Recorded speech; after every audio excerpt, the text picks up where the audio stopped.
Hello everyone, Professor Manos again, continuing with the project number 2. So in the last video we had done the marginal ridges. We finished the marginal ridges, and if you notice the contact, again, I'll keep emphasizing it until it becomes second nature. The contact was on the mesial marginal ridge, so I did mesial, mesial, mesial, mesial. Then I doubled back and I made sure the one next to it, the distal, matched it. And then I would check it in all excursive movements, and that was done in green wax. The step before that was in the last demonstration, was the point and line angles that I did in blue wax. So now I'm ready to move on to what would be pretty much the final step, the triangular ridges. If you notice on a premolar, the buccal and lingual ones, 2 triangular ridges equal 1 transverse ridge. There's a question, another national board question. They would say on a maxillary premolar, occlusal surface, how many triangular ridges do you have? You have 2.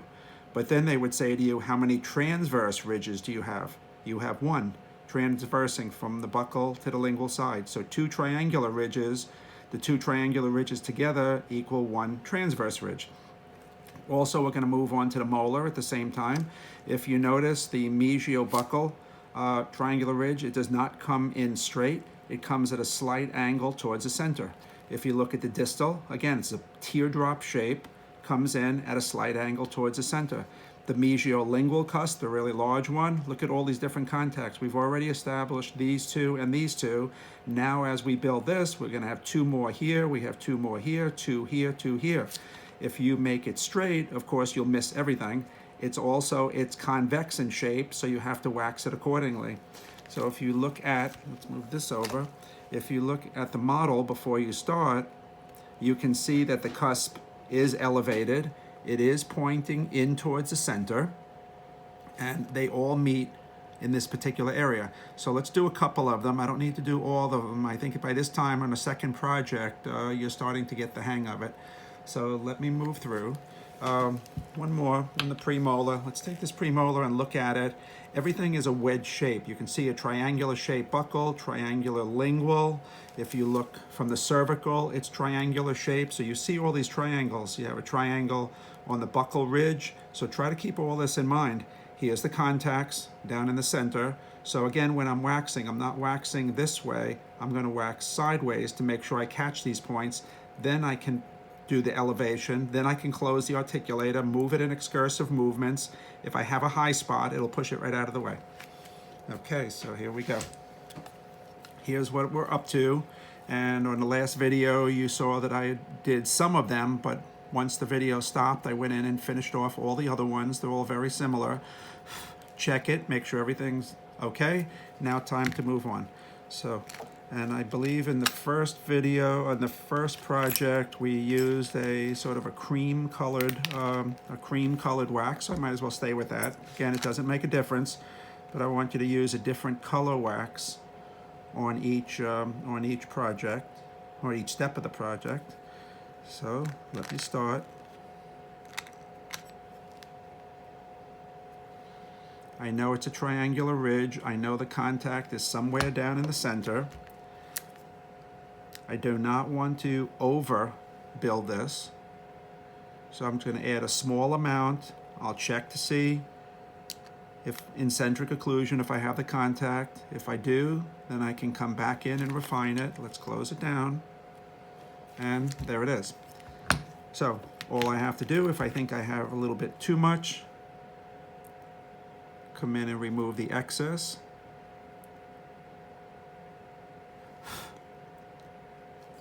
And there's the buccal ridge. So I did it in centric occlusion. Let's move it into working and balancing, protrusion, retraction. If you notice, it pushed a little more out of the way. So every movement, you have to have total freedom so the patient can move their mandible in all different directions.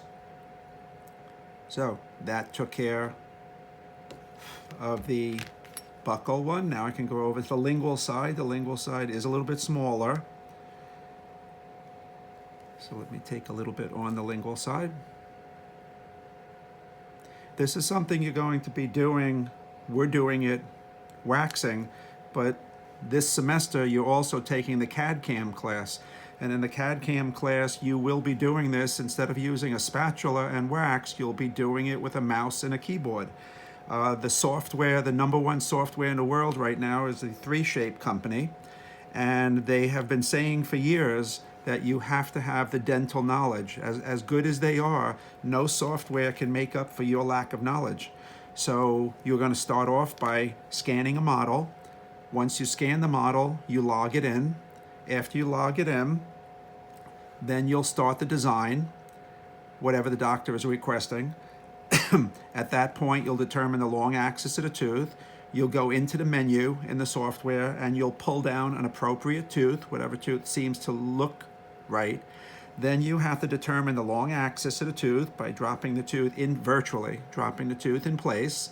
After that, you'll bring the tooth up or down so that the occlusal, the bite, is not too high or too low. But that's when the fun part comes. Now you get to morphing. And when you do morphing, it's essentially what we're doing right here, right now.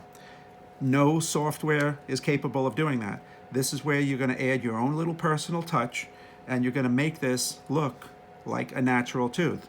So what they do is they'll do a large portion of it for you, but then you have to come in and do it and use your dental knowledge.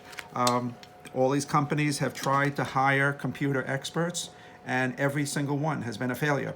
Because the computer experts, of course, they can manipulate the software. They know how to do that. But the big problem is they have no dental knowledge. So therefore, they try to manipulate it, and it's an absolute disaster. So all the companies know that they need to hire dental people. It's easier to hire a dental person and teach them the software than to try to hire a computer person and teach them the dental. And it has not worked. It's every major company has tried it, and it's been a failure. So they've gone back to basics, and they're hiring dental technicians, especially younger dental technicians, that actually enjoy this because it's no different than a video game. Okay, so in the meantime, that one was done. So let me do one more. There's no need to stay with this for all. So I did the buccal and lingual. I've cleaned it up slightly. After the video's off, then I can get the cotton in cold water. I'll finish off the ones I'm not doing right now. I'll get the cotton in cold water. I'll buff over it, a piece of silk first. When I use the silk or an old piece of stocking, I do that dry. So if anyone has an old piece of silk somewhere, an old tie in a closet, an old piece of pantyhose that has a run in it, these are all perfect things for smoothing off the scratches. You don't do that until the very, very, very end. Don't try to do it in between steps, because each time you do it, it takes away some of your wax, which you don't want to do. Once that's done, it takes a few seconds. We'll go over it on the next video. Then we get the cotton and cold water. So the silk, dry piece of silk, very lightly. You buff over to finish wax up, takes away your scratches. Then after that, you get the cotton ball with some cold water, put the model in running water, and then lightly for about 30 seconds. So you would do 30 seconds on this side, you do 30 seconds on the other side, and you'd lightly go over it. That'll give it a beautiful shine, and the shine stays. Even after the water evaporates, so you dry it off, the shine is still there, and it just looks really, really good, because the patient will come in to see what the restoration is going to look like. And that would be the last step. So let's check here. Let's see what I have. Centric occlusion, got it. Working balancing, protrusion, retraction. Remember, every time you add a few drops, centric occlusion, move it into working, move it into balancing, protrusion, and retraction. At that point, you can come in.